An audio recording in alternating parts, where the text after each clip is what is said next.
In this video, we're going to break down the design of this really awesome single panel trellis that John built for his raised steel garden beds. And this is made out of off-the-shelf 3/4 inch EMT conduit. And the connectors that were used to connect those pieces of conduit together are maker pipe connectors, which we manufacture in upstate South Carolina. So you can build all kinds of awesome projects like this one. And we're just going to break down the design, talk about the couple different connectors that John used for this frame, and talk about the different techniques in case you want to recreate this exact build or something similar in your garden this spring. And this is really cool. Like I said, 3/4 inch EMT conduit. And we'll kind of just break down the overall design, and then we'll look at some of the more specific things here in a moment.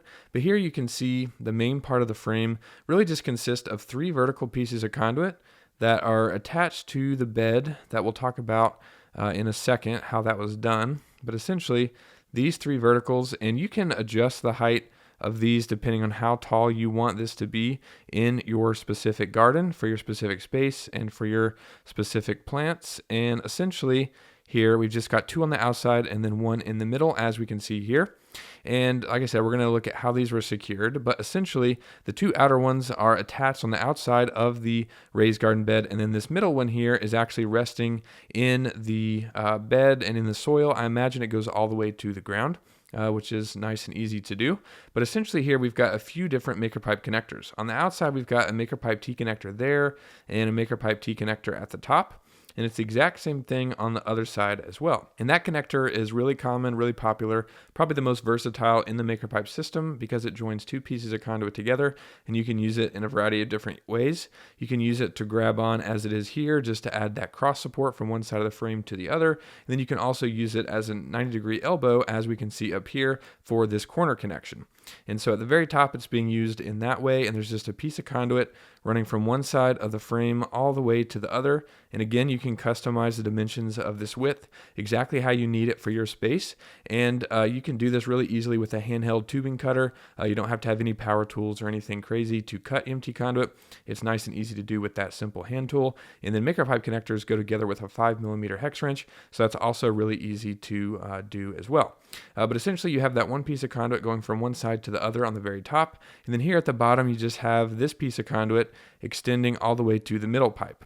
Now this one is a little bit different down here. Instead of going from one side to the other, as we see up here, it's actually being broken up here, and there's a connector joining these 2 pieces together.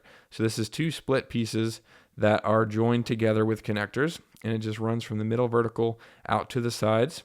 And maker pipe connectors allow you to clamp pieces of conduit together, and you don't have to do any welding or any drilling. And that is why this piece of conduit is broken up, because John used a 180-degree connector here in the middle, which has that vertical piece of conduit running continuously through it. And then this horizontal span is actually broken up into 2 different pieces, and so there's a little bit of a gap in between the pieces of conduit that are being connected and secured in that vertical, or to that vertical piece of conduit, as we can see there. So that's a 180-degree connector at the bottom. But here, what's different about the top is this piece of conduit at the very top is actually utilizing the through connection on the maker pipe T connector and is just running continuously through the top half of the T connector there. So that one's a little bit different. That one is one continuous piece. Down here is being broken up into 2 pieces. But with that, we have the entire frame of the trellis put together. It's just those 5 T connectors and then the one 180-degree connector, as we can see there. That is the overview of the frame. We can go through here and look at some of the specific details. Here's a good shot of it from the side. You can see some of those connectors close up, like the T, and then we can see the 180-degree connector down there a little bit better. And then here we can see he's got some of the hardware cloth attached to the frame, and those are those are secured with zip ties, as we can see here. And something else I just noticed, this very top piece of conduit looks like to be probably longer than 10 foot. And the reason we know that is because, like I said, this is one continuous piece from one side to the other. But it looks like he's using a maker pipe coupling to add some length on here.